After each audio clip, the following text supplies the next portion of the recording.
Centro de Fe y Esperanza Guarne es un ministerio para la edificación de la Iglesia del Señor Jesús.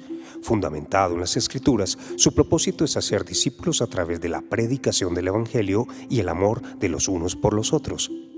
Queremos bendecir tu vida a través de la transmisión de nuestros servicios de alabanza y adoración en los siguientes espacios semanales. Servicio familiar de alabanza y adoración, domingo 8 de la mañana y miércoles 6:45 de la noche, a través de nuestro canal YouTube Iglesia CEFEC. Fines de semana juveniles, jueves 7 de la noche Radio Juvenil y viernes 7 de la noche Noches Juveniles Virtuales a través de Zoom. Servicio de adolescentes, sábado 5:30 de la tarde a través de Zoom. Escuela dominical para niños, domingo 10:30 de la mañana, niños entre 1 y 5 años. Y a las 11 de la mañana, niños entre 6 y 10 años. Sábados de familia, cada 15 días a las 7 de la noche a través de Zoom.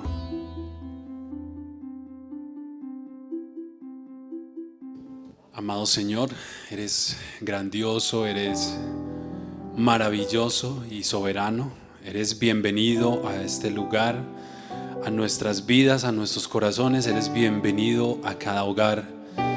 Hoy que queremos glorificarte, hoy queremos exaltarte y queremos darte todo el honor y la alabanza. Tu palabra nos enseña en Ezequiel 47 acerca de las aguas salutíferas, donde allí aquel varón medía con un cordel y el profeta podría entrar en las aguas hasta llegar a lo más profundo, donde solo podría atravesar el río nadando en las aguas de tu Espíritu, Señor. Ayúdanos a que cada día podamos buscar y buscar, perseverar, Señor Dios, en nuestra vida en comunión contigo, Dios mío. Que cada día ahondemos más, Señor, en las aguas de tu Espíritu Santo, Dios. Queremos hoy sumergirnos en tu presencia. Queremos hoy, Señor Dios, estar en las aguas y permanecer allí, Señor, saciados de ti, Señor, llenos de tu gloria, de tu grandeza, Dios mío, en nuestras vidas como iglesia. Te pido para que te levantes en esta hora, Señor, y que hoy nos podamos levantar juntos, glorificando tu nombre y anhelando, Señor, que siempre esas aguas estén en nosotros, Señor Dios. Aleluya, Dios. Gracias.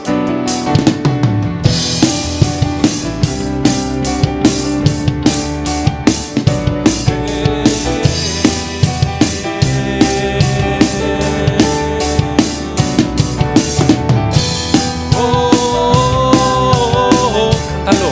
Yo quiero más de ti, Señor. Yo quiero más de ti, Señor. Yo quiero más de ti, Señor.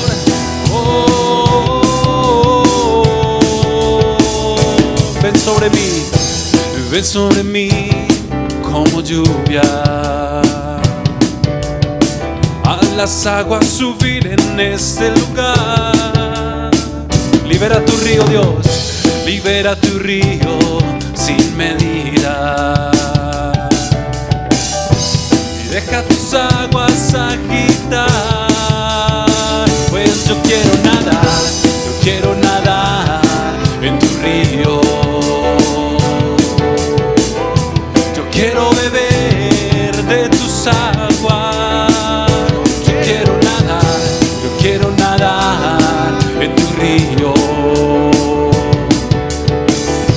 Yo quiero beber de tus aguas.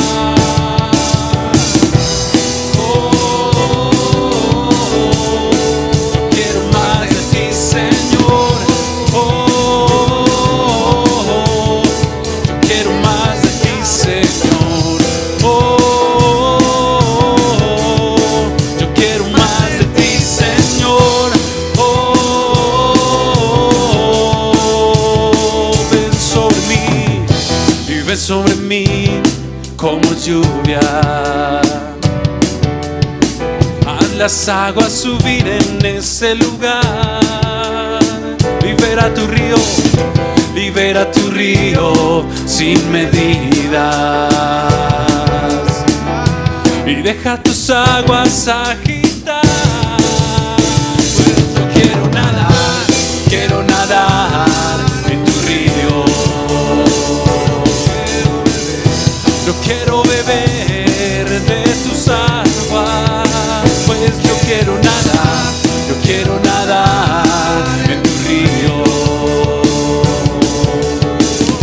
Yo quiero beber de tus aguas.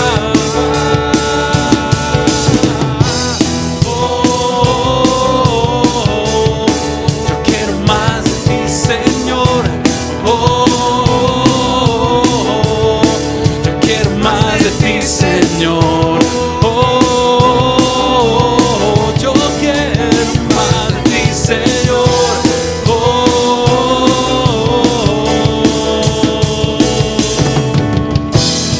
Existen aguas a los tobillos, Señor. Existen aguas a las rodillas. Yo quiero más de ti, Señor. Existen aguas a los lomos, pero en aguas profundas yo sé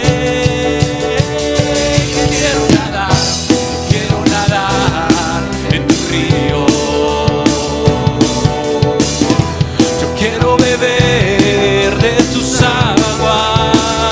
Yo quiero nadar en tu río. Quiero beber de tus aguas.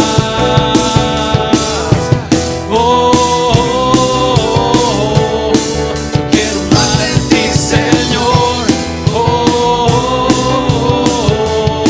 Yo quiero más de ti, Señor. Vamos, iglesia, anhélalo, deséalo en donde tú te encuentras. Dile, quiero más de ti, Señor. Yo quiero más de ti, Señor. Yo quiero más de ti, Señor. Y ven, río poderoso, a nuestras vidas hoy. En ti tenemos la victoria, Señor. Lava nuestras almas. Allí en el libro de Apocalipsis dice: toda alma que en el río de Dios entrare recibirá sanidad. Hoy queremos, Señor, que esas aguas, Dios mío, vengan sobre nosotros. Cántalo. Ven, río poderoso, ven, hazme victorioso, lava mi alma con tu poder. Ven, con poder y gloria en la postrera hora, lava mi alma con tu poder. Ven, río poderoso, ven, hazme victorioso, lava mi alma con tu... Ven con poder y gloria, Señor. Ven con poder y gloria en la postrera hora, lava mi alma con tu poder. Fluye un río de tu trono. Las naciones de la tierra sanarán. Y donde el río va, todo vivirá. Y mi alma tu agua viva saciará. Río poderoso, ven, hazme victorioso, lava mi alma con tu poder, Señor. Ven con poder y gloria en la pos, lava mi alma con tu poder. Fluye un río de tu trono. Las naciones de la tierra sanarán. Y donde el río va, todo vivirá. Y mi alma tu agua viva saciará. Ven, río poderoso, ven, hazme victorioso. Lava mi alma con tu poder. Ven, poder y gloria en la postrera hora. Lava mi alma con tu poder, con tu poder, con tu poder.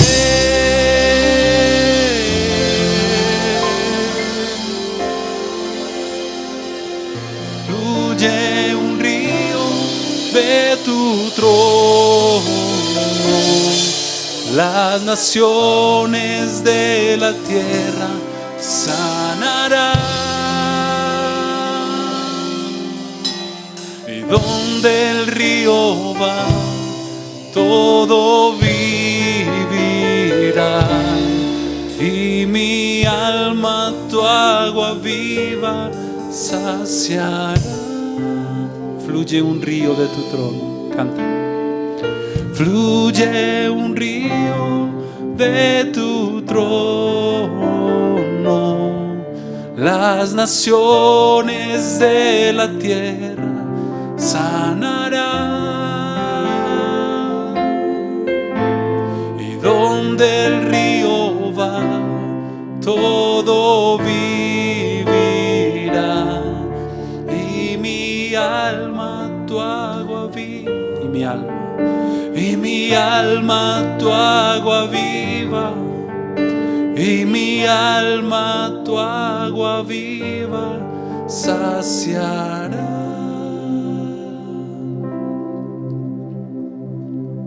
Fluye tu río, Señor, sobre las naciones de la tierra, sanando, Señor. Que tu río corra, que tu gracia llene, Señor Dios. Que tu poder restaure y levante los corazones, Señor, en nuestra tierra que está quebrantada, Señor Dios, herida, pero lo más tremendo, necesitada de ti, aunque muchos no lo reconozcan. Somos seres humanos necesitados de tu gracia. Somos seres humanos necesitados de tu misericordia y de tu amor. Y hoy queremos reconocer también como pueblo tuyo, necesitamos estar en tu presencia todos los días. Yo clamo, Señor Dios, por un milagro para esta tierra, Señor. Clamo por un milagro para Colombia, Dios mío. Más que una sanidad física, necesitamos sanidad en los corazones, sanidad en los hogares, sanidad en tu iglesia, en tu pueblo, Señor. Oh, recibimos, Señor, de tu agua, de tu amor, Señor.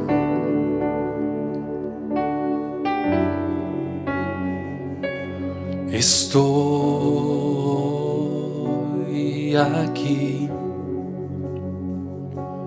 Tú puedes cambiar mi aflicción, puedes restaurarme. Un toque yo necesito, un toque yo necesito. No tengo más, no tengo más, pero puedo ver las manos de Él, hacedor de milagros, santo.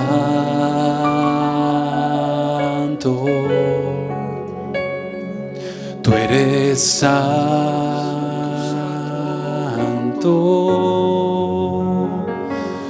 ¿Quién fue y es y quién vendrá? Oh Santo, Santo,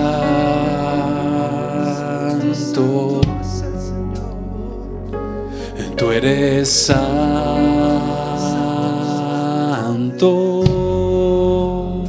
Sáname, sáname,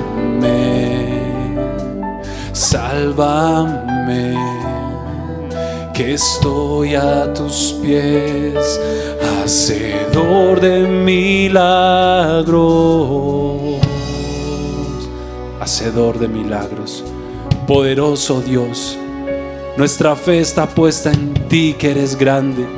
Para ti no hay nada imposible, Señor. Dependemos de ti, confiamos solo en tu misericordia, en tu gracia, en tu poder sanador, milagroso Señor. Me sostendré aferrado a ti, me sostendré aferrado a ti.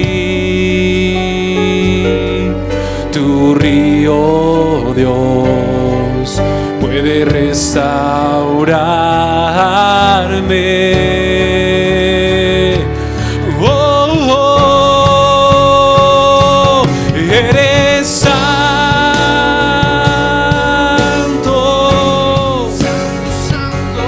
eres santo.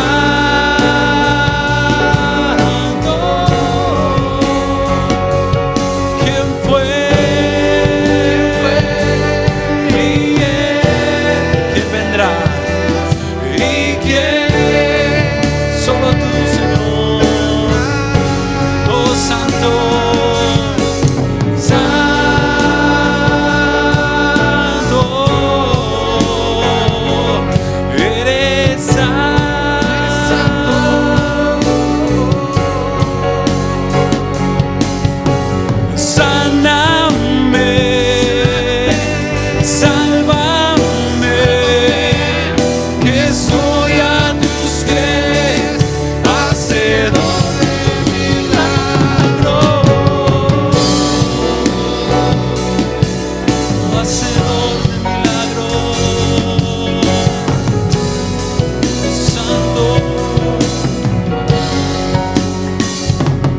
Cristo, Cristo,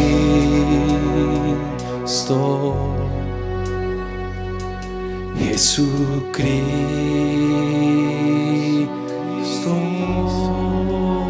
sanador, sanador, salvador, salvador. Estoy a tus pies, hacedor de milagros. Adora tu Cristo,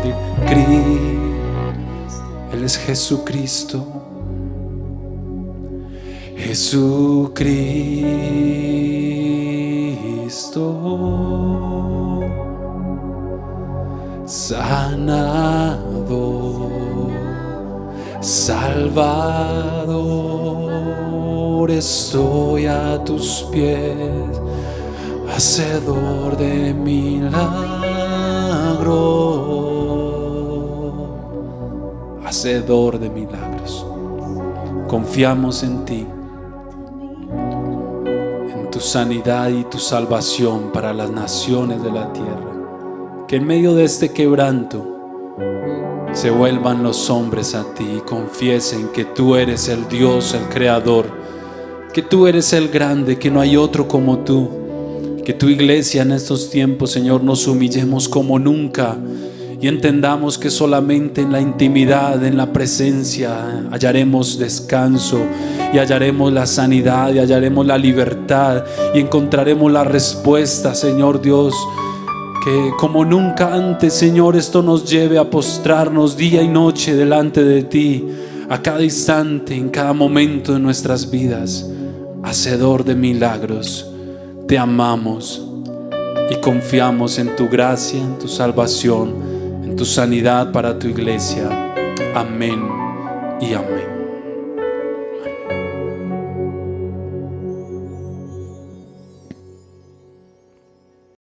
Te damos gracias, Señor, en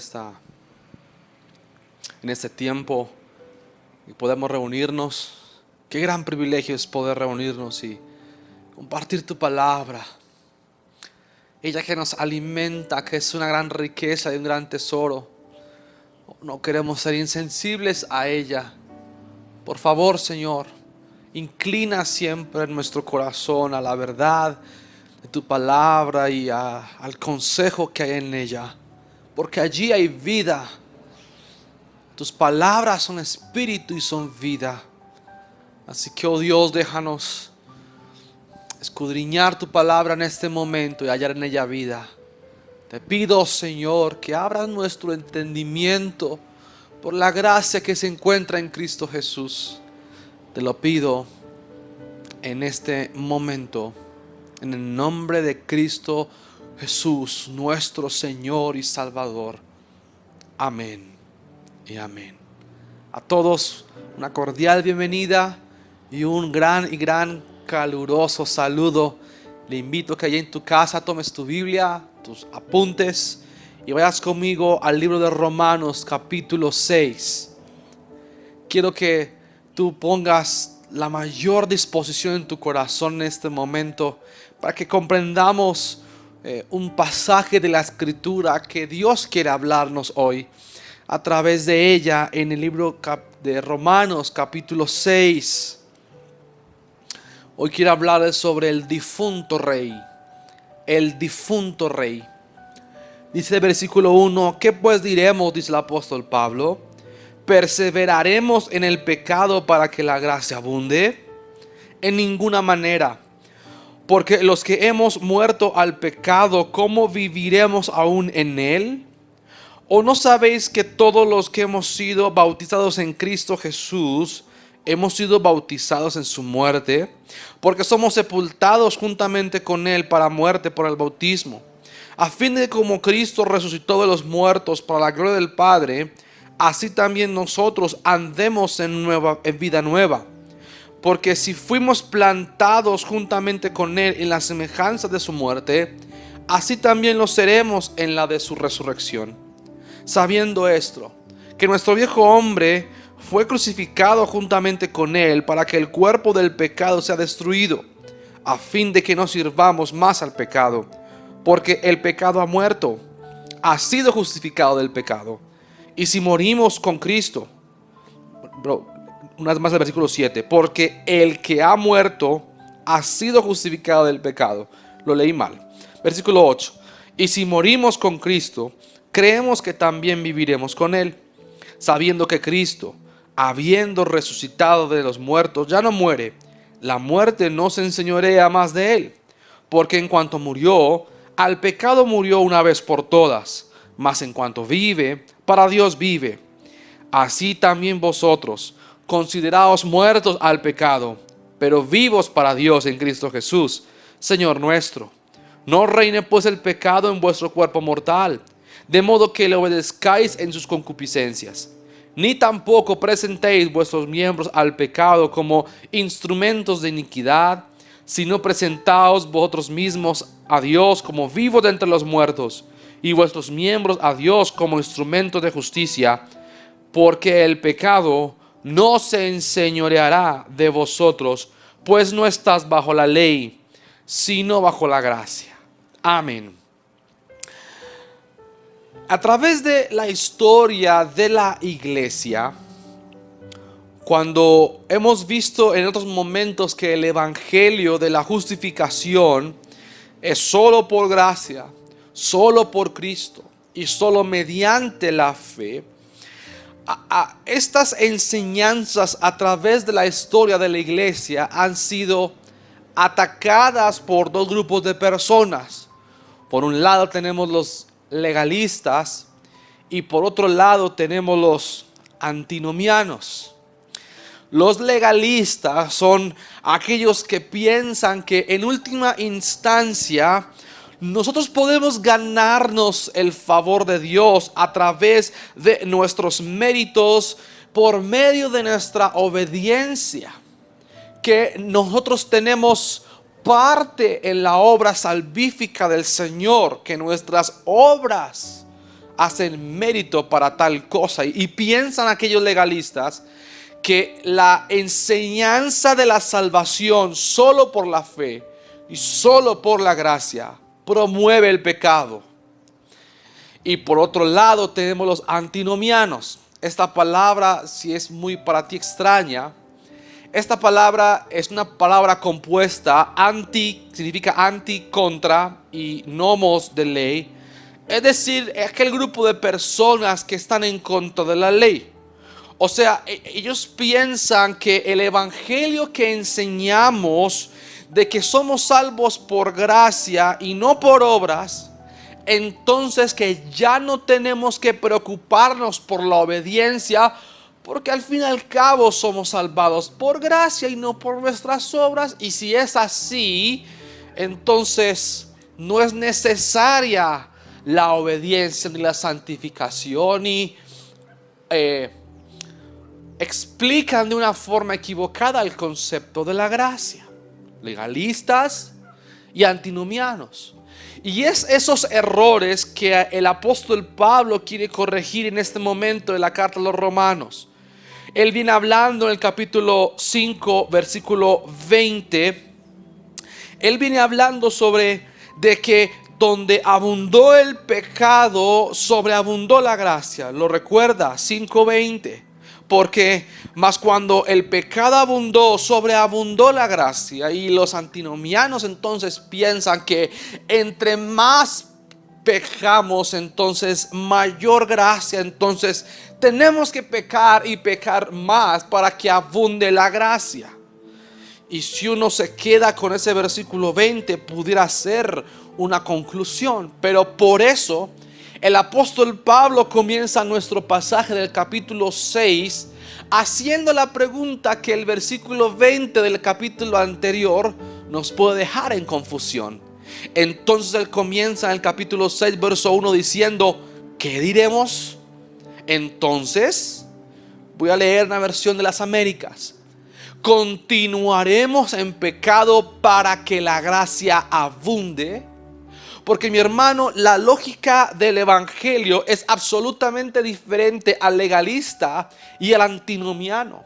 La lógica del pecado es que por la misma gracia con la que Dios perdona nuestros pecados, también nos liberta de la esclavitud del pecado para que podamos vivir para Dios. Esa es la lógica del evangelio, y es sobre esa idea que quiero compartir este mensaje.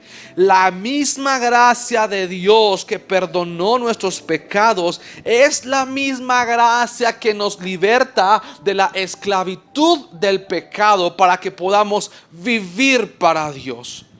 Por supuesto que no somos salvos por las obras, somos salvos por la fe, no la fe más las obras. No, es solo por la gracia, es solo por Cristo y solo mediante la fe. Pero todo aquel que es justificado también es santificado.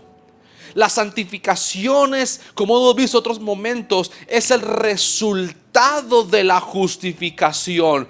Por eso el apóstol Pablo dice en el versículo 2, respondiendo a la pregunta: ¿qué pues diremos? Si es por gracia, pregunta él, ¿perseveraremos en el pecado para que abunde la gracia? Y él responde el versículo 2, de ningún modo. O sea, tal vez esa expresión en el español tal vez no nos indica la fuerza de esta respuesta. En inglés diríamos no way, de ninguna manera, es imposible, es incongruente esta pregunta.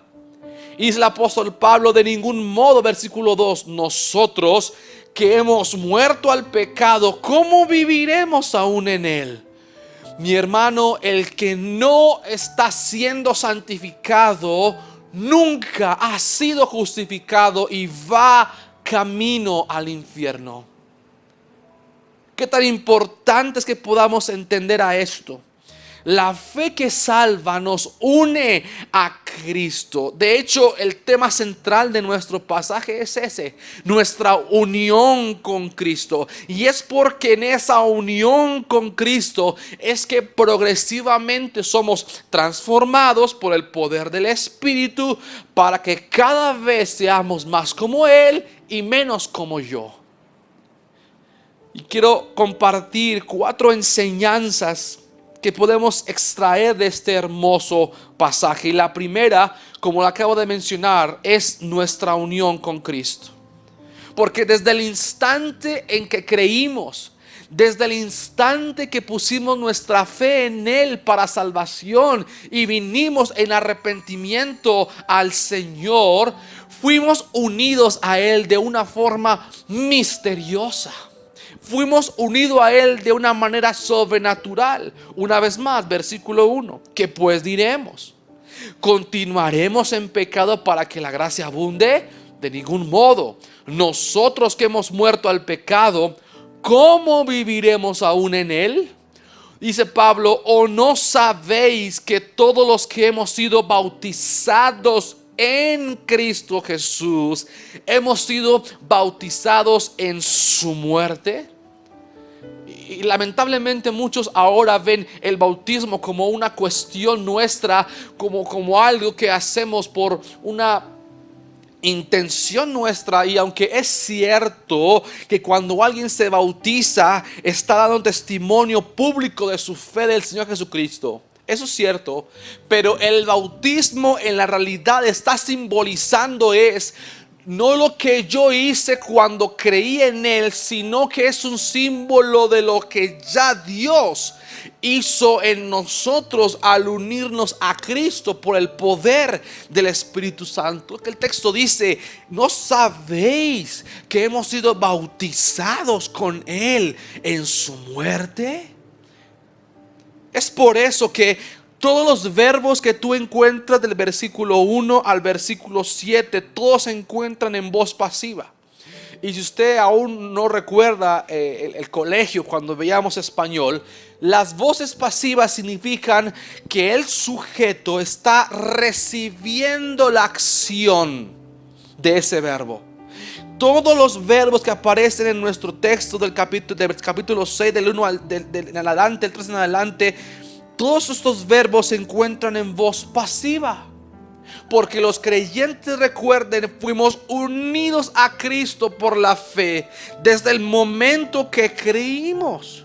Por eso dice el apóstol Pablo: ¿cómo viviremos aún en el cuerpo, en la muerte, en el pecado? ¿Cómo? Si estamos unidos a Él porque fuimos bautizados en su muerte. Mire conmigo versículo 3.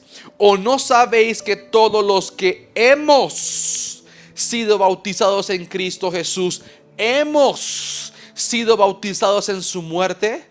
Por tanto, hemos sido sepultados con Él por medio del bautismo para muerte, a fin de, como Cristo resucitó de entre los muertos para la gloria del Padre, así también nosotros andemos en novedad de vida. Porque si hemos sido unidos a Él en la semejanza de su muerte, ciertamente lo seremos también en la semejanza de su resurrección.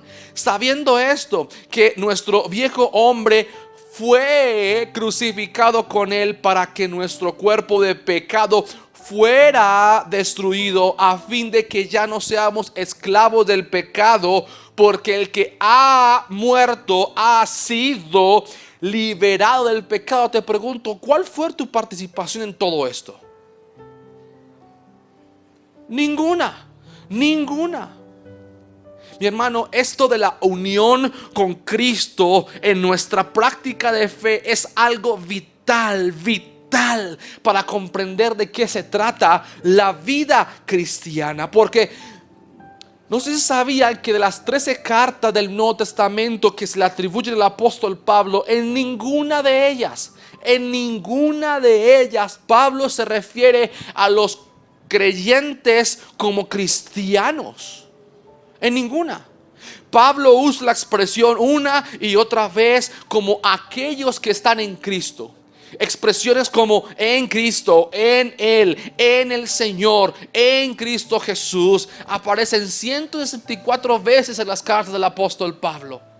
Porque todas las bendiciones que recibimos de parte de Dios a nuestra vida son nuestras únicamente porque estamos unidos a Él, a Cristo, por la fe. Y es de su plenitud que todos tomamos gracia sobre gracia. Él es la vid verdadera, nosotros los pámpanos. Él es la cabeza, nosotros el cuerpo. Nosotros estamos unidos a Cristo por la fe. De manera que la salvación no consiste en algo que Dios nos da por causa de Cristo. Escucha de nuevo. La salvación no consiste en algo que Dios nos da por causa de Cristo. No es algo que Él nos da. No, la salvación más bien consiste en que Dios nos da a Cristo mismo. No es algo que Él nos da.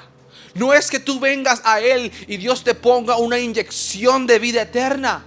Y cada vez que vienes a un culto, Dios te sigue inyectando una porción, una dosis de salvación. No, la salvación consiste en algo que Dios dio a Cristo mismo en propiciación, en lugar. Él nos dio a su propio Hijo.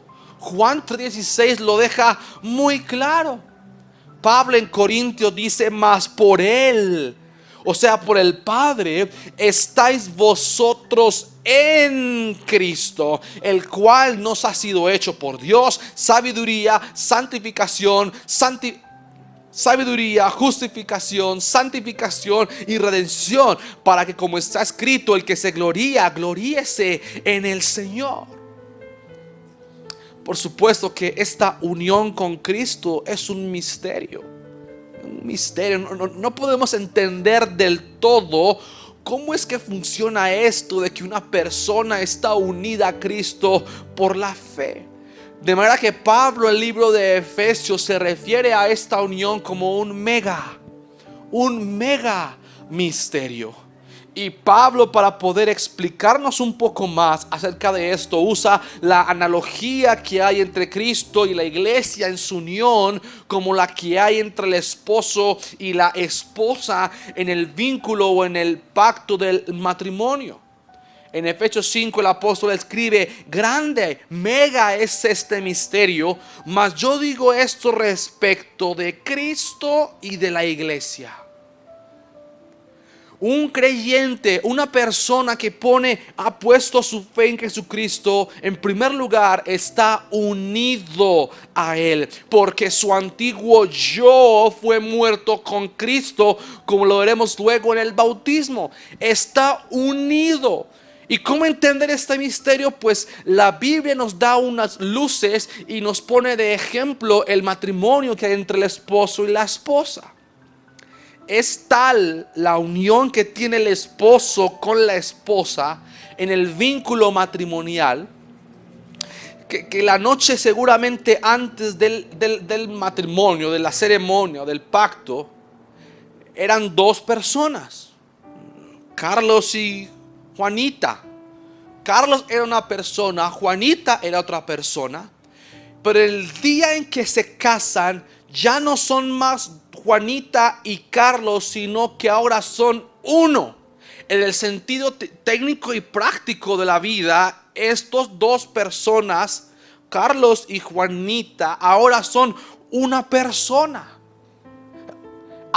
Es tal el punto de conexión en el vínculo matrimonial que si uno de los dos tiene deudas, al momento de contraer el matrimonio, ahora la deuda es de los dos. De hecho, en algunos países el apellido de la mujer ahora es el del hombre. El vínculo matrimonial en el pacto del matrimonio es supremamente importante porque nos muestra este ejemplo que hay entre Cristo y la iglesia. Eran dos, pero ahora son uno. Por supuesto que cuando se casan, Carlos es Carlos y Juanita es Juanita, pero ahora en sentido práctico ellos están casados. Ahora son una sola carne. Los esposos ahora se pertenecen entre sí. Están ellos dos realmente unidos, el uno como el otro, como la cabeza está pegada al cuerpo. Y esa unión matrimonial, créeme que no depende de lo que sientan el uno al otro.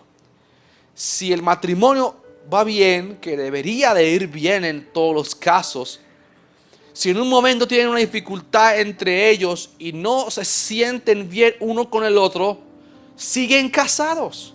El pacto, el matrimonial, no está dependiendo de cómo se sintieron en el momento de una discusión. Siguen siendo esposos y siguen estando casados por el pacto que están haciendo delante de Dios. Bueno, eso es precisamente lo que ocurre entre el creyente y Cristo. Cuando un pecador se arrepiente y cree en Jesús para el perdón de sus pecados, Dios de una forma misteriosa une la vida de ese creyente a la de Cristo con un vínculo inamovible. Y aunque nuestra comunión con Cristo en momentos fluctúe, en momentos oscile, nuestra unión con Él nunca será tal cosa. Aunque en momentos de la comunión con Él tengamos altibajos y momentos de verano y sequedad en nuestra relación con Él, pero nunca nuestra unión podrá cambiar. Porque estamos unidos en un vínculo inamovible. Estamos en Cristo, estamos en Él. Y todo lo que tenemos de bendiciones en nuestra vida las tenemos por el simple hecho de estar unidos a Cristo. Una vez más, ¿qué pues diremos? ¿Perseveraremos en el pecado para que la gracia abunde? En ninguna manera.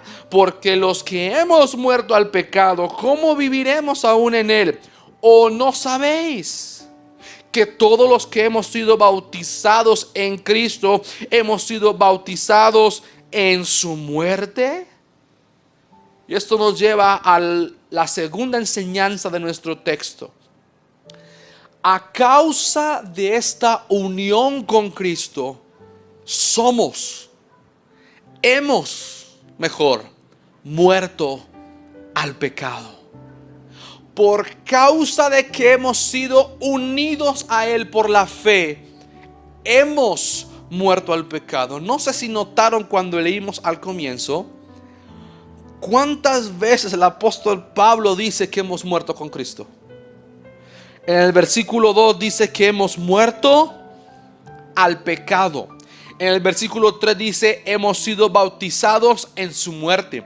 En el versículo 4 dice que hemos sido sepultados con Él por medio de su muerte en el bautismo. En el versículo 5 que hemos sido unidos a Él en la semejanza de su muerte. Versículo 6 que nuestro viejo hombre fue crucificado con Él. Y se menciona la palabra muerte o morir en los versículos 6, 7, 8, 9 y 11.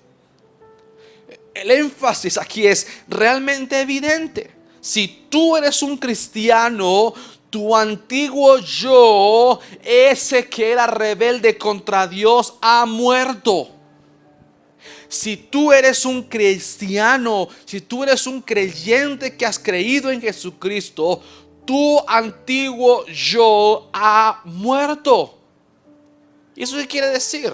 Eso quiere decir que ya Dios no te trata como un pecador culpable, porque ese antiguo yo que cometió esos pecados en rebeldía contra Dios fue ejecutado.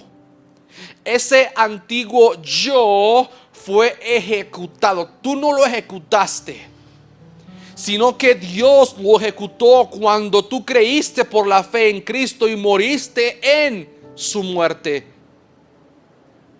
Y ese antiguo yo, que era rebelde contra Dios, al ser ejecutado, fue reemplazado por un nuevo tú, cuya vida está escondida en Cristo.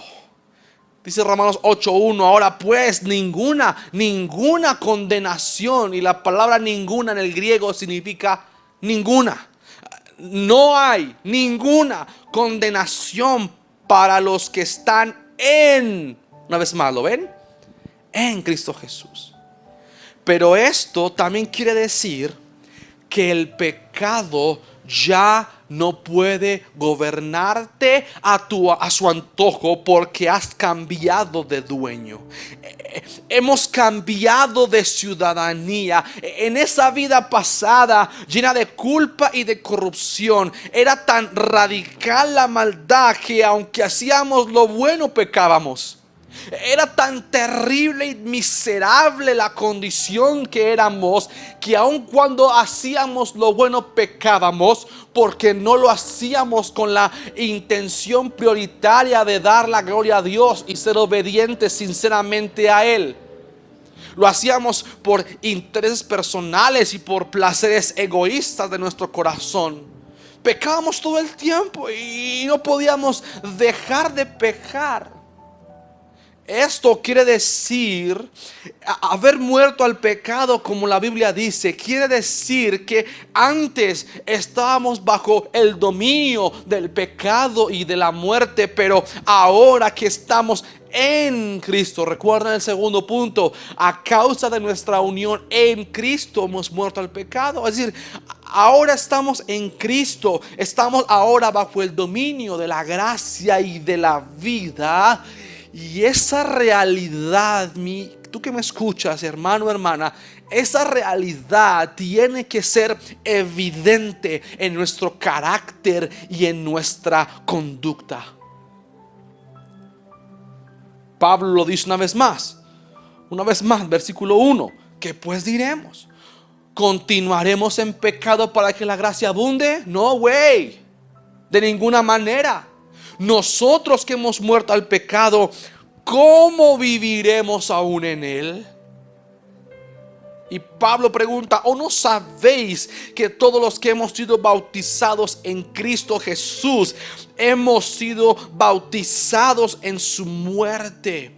Mi hermano, es incongruente, es ilógico que un cristiano con esas características continúe viviendo una vida dominada por el pecado.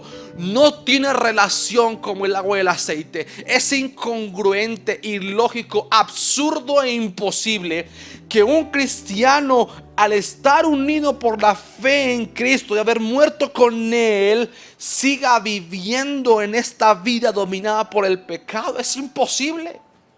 Si ese antiguo yo ha muerto, ¿cómo es que mucha gente sigue viviendo como si ese yo estuviera vivo cuando fue ejecutado? Pablo pregunta lo mismo, ¿cómo viviremos aún en él? Y yo quiero llevar a tu conciencia estas verdades. ¿Cómo un cristiano puede vivir como si el pecado aún dominara su vida? Esto es imposible. Ese antiguo yo fue ejecutado y ese antiguo yo ya no vive.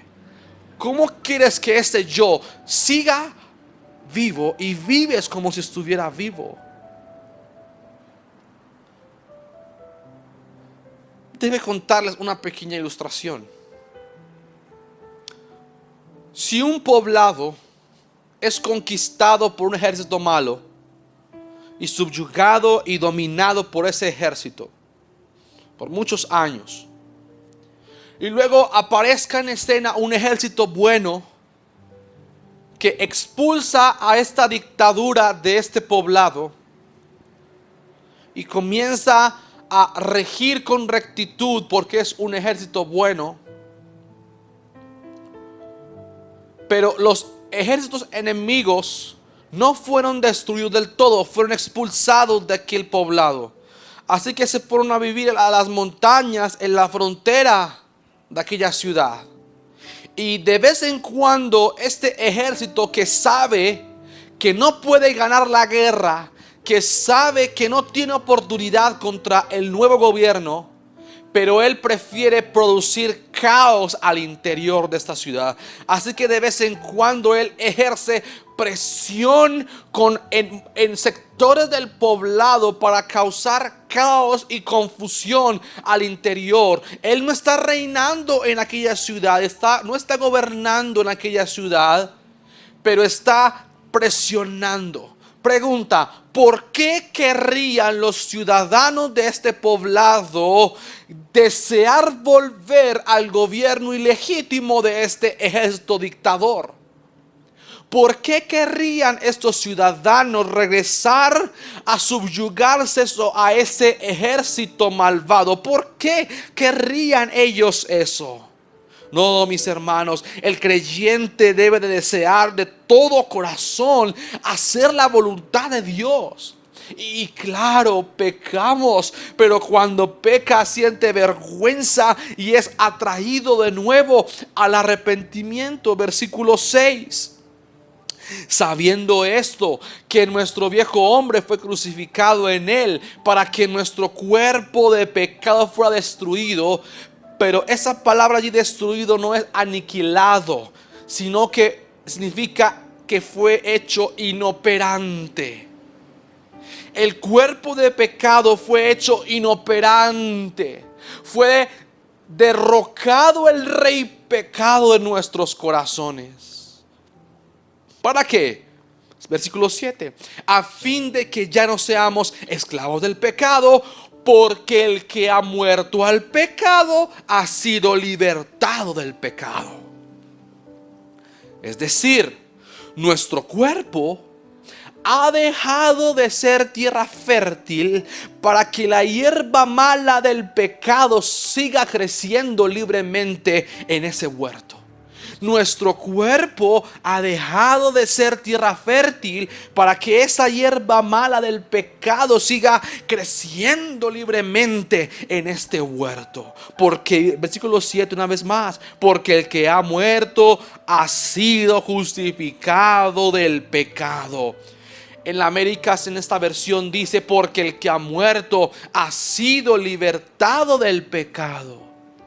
Sí, mis hermanos, yo sé, el pecado nos tienta, el pecado nos seduce y a veces ejerce una presión muy fuerte sobre nosotros en las tentaciones, pero el pecado no puede ahora obligarnos a pecar. Y cuando logra a veces vencernos, un cristiano, en vez de alegrarse por haber satisfecho ese deseo del alma, el verdadero creyente se avergüenza de haber pecado contra su Señor. Es por eso que la vida cristiana es una vida de arrepentimiento. Es una vida de arrepentimiento y fe. Esa es la vida cristiana. A causa de nuestra unión con Cristo hemos muerto al pecado. Y si eso no fuera poco, si eso ya no fuera una gran noticia, la tercera enseñanza de nuestro texto es que ahora estamos vivos para Dios. Nuestra unión con Cristo, a causa de esta unión estamos muertos al pecado y ahora estamos vivos para Dios. Vivos para Dios. O sea, no solo hemos muerto al pecado, sino que por causa también de nuestra unión con nuestro Salvador estamos vivos para Dios. Versículo 4, por tanto, hemos sido sepultados con Él por medio del bautismo para muerte, a fin de que como Cristo resucitó de entre los muertos para la gloria del Padre, así también nosotros andemos en novedad de vida. ¿Qué significa que ahora estamos vivos para Dios? Pues que todo lo que le sucedió a Cristo nos sucedió a nosotros. Y Jesús no solo murió, sino que también resucitó. Es lo que el texto dice. Si Cristo resucitó entre los muertos para la gloria del Padre, así también nosotros. para que andemos en novedad de vida. Los cristianos que hemos sido resucitados juntamente con Cristo. Hemos sido resucitados juntamente con Cristo. Y aunque te parece increíble, y aunque el pecado aún mora en nosotros, recuerda al ejército, aunque el pecado aún presione en nuestro corazón, ahora el creyente tiene nuevos deseos y en su corazón queremos vivir para la gloria de Dios. No es lo que dice Pablo en Corintios, de modo que si alguno está en Cristo, nueva criatura es. ¿No es acaso eso lo que la Escritura enseña? ¿No es así? Tenemos nuevos afectos, tenemos nuevas inclinaciones, tenemos nuevos deseos. Y ese fruto del Espíritu tiene que ser visible en nuestras vidas. Porque ahora el rey pecado es un difunto. El rey pecado ha sido destronado del corazón. Ahora ese rey es un rey difunto, porque ha muerto. De manera que el cristiano no se distingue por lo que no hace. El cristiano no se distingue por lo que no hace. Lo que realmente distingue a un cristiano son las cosas que hace, con el deseo de que Dios sea glorificado en su vida y los otros sean bendecidos. Versículo 9: sabiendo que Cristo, habiendo resucitado de entre los muertos, no volverá a morir, ya la muerte no tiene dominio sobre él, porque en cuanto él murió, Cristo murió el pecado de una vez para siempre. Pero en cuanto vive Cristo, vive para Dios. Así, versículo 11, también vosotros consideraos muertos para el pecado, pero vivos para Dios en Cristo Jesús. De la misma manera que en la conversión nuestra de un creyente morimos al pecado, pero ahora vivimos para Dios por el resto de nuestras vidas y estamos aguardando la manifestación de la promesa adquirida de nuestra esperanza que está en Cristo Jesús. Aguardamos la consumación final de esta resurrección, cuando nuestros cuerpos que siguen atados al mal sean y que son corruptos sean transformados en la glorificación, en un cuerpo de la semejanza suya, y seamos librados de este cuerpo de muerte, porque ahora vivimos para Dios. En pocas palabras, esta vida venidera que estamos aguardando ya se ha manifestado en la vida presente, porque aguardamos la esperanza que así como Cristo resucitó, seremos resucitados juntamente con Él. Qué glorioso es esto. Pablo escribe en la segunda carta a los Corintios, capítulo 5, verso 14, porque el amor de Cristo nos constriñe. Constriñe es un impulso, es una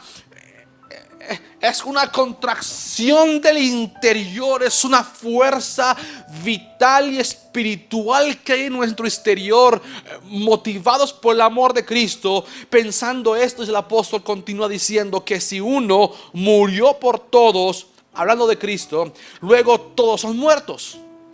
¿Quiénes todos? Pues los que han creído en Él.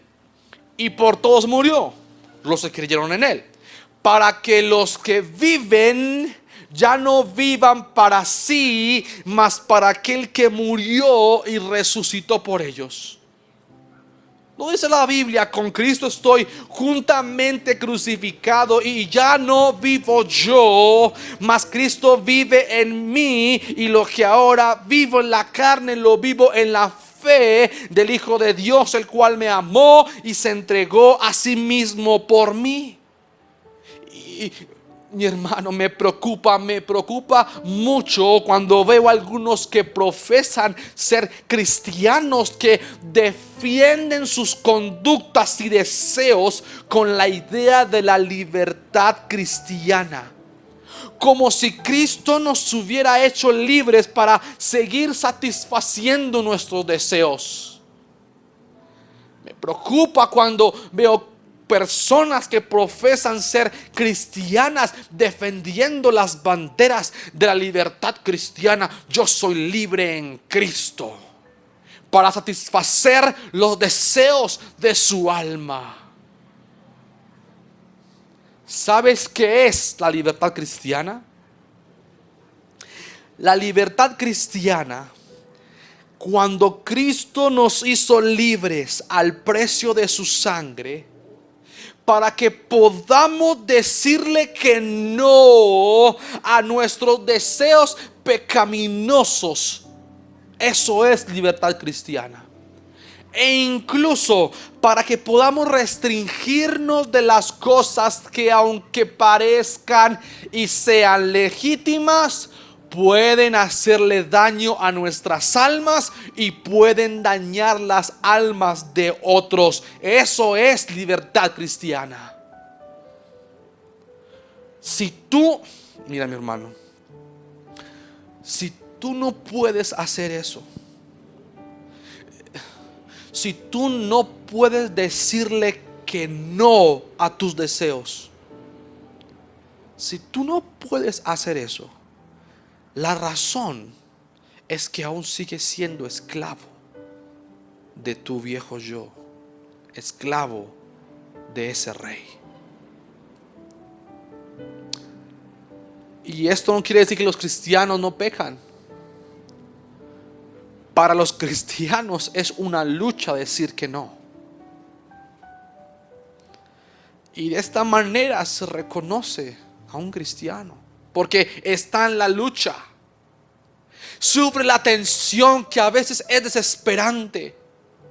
Los cristianos nos encontramos a veces en momentos donde la tentación es tan fuerte que tenemos que literalmente caer de rodillas y suplicar al Señor: no quiero mover mi pie porque sé que caeré en el pecado. Los cristianos sufrimos esta lucha, a veces estas batallas tan fuertes contra nosotros, pero que cuando caemos, volvemos y nos levantamos en arrepentimiento y regresamos al campo de batalla para seguir peleando. La clave para pelear bien esta batalla es comprender que ahora vivimos para Dios, porque estamos muertos al pecado. Y esto nos lleva a la cuarta y última enseñanza de nuestro pasaje. Debemos entender nuestra identidad en Cristo y vivir conforme a ella. Debemos entender nuestra identidad en Cristo, y vivir conforme a esta identidad. Debemos vivir, debemos abrazar, debemos disfrutar de nuestra unión con Cristo. Dice el versículo 11: así también vosotros consideraos muertos para el pecado, pero vivos para Dios en Cristo Jesús. Sí, mi hermano, tenemos que recordarnos. Un cristiano verdadero se debe de recordar día tras día, hasta que nos reunamos con el Señor. Cuando muramos, tenemos que recordarnos hasta nuestro último aliento quiénes somos en nuestra unión con Cristo, porque créeme, es muy fácil olvidar lo que somos, especialmente en los momentos en que estamos a las puertas del pecado. Es muy fácil, porque el diablo te engaña y te dice en tu mente: ¿y tú qué estás pensando? Ya lo has hecho antes. ¿Qué tiene un poco más? Eso no te va a ensuciar tanto. No, mis hermanos, tenemos que recordarnos, considerarnos a nosotros mismos, especialmente cuando estamos frente a la tentación, cuando es tan angustiante saber de que vamos a ofender a nuestro Señor. Abraham Lincoln firmó el acta de emancipación el 1 de enero de 1863. Y en este momento, con la firma del presidente, 3.5 millones de esclavos fueron legalmente liberados en los Estados Unidos de Norteamérica. Pero en la práctica, muchos de esos hombres les resultaba difícil asumir su nueva identidad de libres, de hombres libres. Tanto que cuando escuchaban la voz de sus antiguos amos temblaban de miedo. Eran libres legalmente, pero en sus corazones se sentían esclavizados. Sentían la presión de su antiguo yo. Y a veces podemos sentirnos así. Así que, ¿qué debemos hacer? Versículo 12. Por tanto, o sea, como estamos unidos en Cristo, como hemos muerto al pecado y como estamos vivos para Dios, por tanto, no reine el pecado en vuestro cuerpo mortal, para que no obedezcáis sus lujurias, ni presentéis los miembros de vuestro cuerpo al pecado como instrumentos de iniquidad, sino presentaos vosotros mismos a Dios como vivos de entre los muertos, y vuestros miembros a Dios como instrumentos de justicia. Mi hermano, escucha esto: no podemos permitir que la fuerza guerrillera del pecado vuelva a tomar control de nuestro cuerpo, porque aunque no lo creamos y aunque a veces pensemos que la tentación está muy fuerte, podemos decirle que no a esos deseos que batallan contra el alma. Ahora tenemos los recursos que antes no teníamos. Ahora tenemos, en dependencia de la gracia y del Espíritu, podemos decirle que no a esos deseos que batallan contra el alma. Podemos decirles que no, aunque tú lo creas y la tentación sea muy fuerte. Y si has caído, arrepiéntete. Confía en el perdón de Dios. No te dejes paralizar por tus fracasos pasados, porque esos fracasos no redefinen tu posición e identidad, tu naturaleza unida a Cristo. Algún día esta lucha terminará. Sí, yo sé que no es fácil. Lo sé por experiencia propia. Yo sé que no es fácil, que estamos peleando la batalla y una ardua batalla, pero estamos en el lado del ejército ganador. Mientras tanto, sigamos peleando. Consideraos, el apóstol Pablo, muertos al pecado. Me impresiona, me asombra cómo veo creyentes caminando por el borde del límite y piensan que aún no he caído. No, mis hermanos, un cristiano desea estar lo más lejos posible del precipicio. Un creyente verdadero no se ampara en la gracia de Dios para vivir como quiera. Usar la gracia, excusarnos en la gracia para que tú satisfagas tus deseos que dañan tu alma y la de los demás, así sean cosas legítimas. Excusarse en esa gracia no es gracia, eso realmente es una desgracia. Eso no es la gracia de Dios. Dice el versículo 14, porque el pecado no tendrá dominio sobre vosotros, pues no estáis bajo la ley, sino bajo la gracia. La gracia no es para que tú peques. Ese versículo ha sido muy mal interpretado en muchas ocasiones. Tú quieres saber ese versículo, por causa del tiempo no lo voy a hacer, pero tú quieres saber ese versículo qué significa. Te dejo una tarea, leer Romanos 7 del 1 en adelante, del 1 al 6. Léelo en tu casa, Romanos 7, del 1 al 6.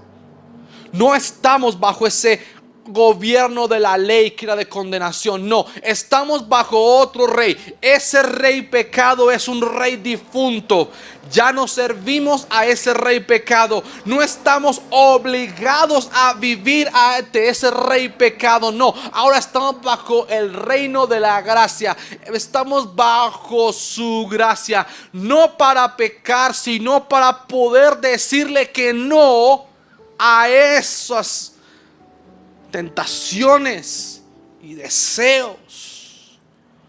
Ahora tenemos nuevos recursos para obedecer a Dios que antes no teníamos. Voy a concluir con esta pregunta. ¿Y cómo puedo yo? Y es una pregunta muy seria. ¿Cómo puedo yo evaluar objetivamente si estoy unido a Cristo a pesar de que todavía peco? ¿Cómo puedo yo evaluar que estoy realmente unido a Cristo si todavía estoy pecando? 3 ideas. Por el deseo sincero que tengo en mi corazón de obedecer y servir a Dios. Por la lucha que percibo en mi alma para no pecar. Y por el dolor que me causa el hecho de haber pecado, y cómo ese dolor y esa vergüenza me llevan al arrepentimiento una y otra vez. Así que te pregunto esto: ¿es evidente en tu vida un sincero y genuino deseo de ser cada vez más como Cristo y ser menos como tú? En el fondo de tu corazón, ¿anhelarías en el fondo de tu corazón pecar sin ser descubierto? O el pecado es algo que aborreces sinceramente, aunque todavía te parezca algo tan seductor. Es evidente. Tú estás entendiendo lo que hemos estado aquí hablando los últimos minutos.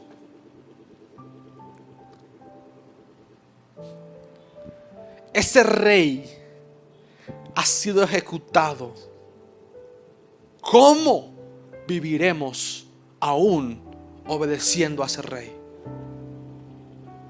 Yo sé que las tentaciones a veces arremeten con fuerza, pero ese rey difunto está muerto. Y ahora podemos decirle que no a esos deseos que yo sé y tú sabes que delante de Dios y en tu conciencia tú sabes qué cosas son a las que aún quieres mantener con vida. Y si tú eres una persona que nos ves por primera vez y no has puesto tu fe en Jesucristo, aún tus deseos te arrastran a la maldad continuamente. Tú eres un esclavo que necesita libertad. Eres un enemigo que necesita reconciliación. Eres un condenado que necesita absolución. Y eso solo lo puedes encontrar, y solo es posible que lo encuentres si tú pones tu entera fe y confianza en Cristo. Solo en Cristo. Yo te pido, Padre, que lo que hemos compartido pueda dar fruto en nuestras vidas. Con tanta humildad y sencillez te suplico que nos capacites por la gracia y el Espíritu a santificarnos. El día del Señor está cerca y es necesario venir a Él en arrepentimiento Es necesario que podamos considerar delante de ti nuestros corazones. Examíname, oh Dios, como decía David, y mira si en mí hay caminos de maldad. Endereza mis pasos. La fe que salva siempre produce obras de arrepentimiento. Oh Señor, guíanos a ese arrepentimiento. Perdónanos cuando usamos de la gracia como pretexto para el pecado. Oh, yo deseo alejarme del precipicio lo más que pueda, porque deseo conservar mi santidad para gloria de tu nombre y testimonio de los demás. Ayúdanos, oh Dios, ayúdanos a ser una iglesia que resplandezca en la unión que tenemos con Cristo y vivir de esa manera, considerándonos muertos al pecado, pero vivos para Dios. Bendice esta palabra en el nombre de Jesús y bendice tu iglesia. Amén y amén. Mis hermanos, Dios les bendiga. Medita en estas palabras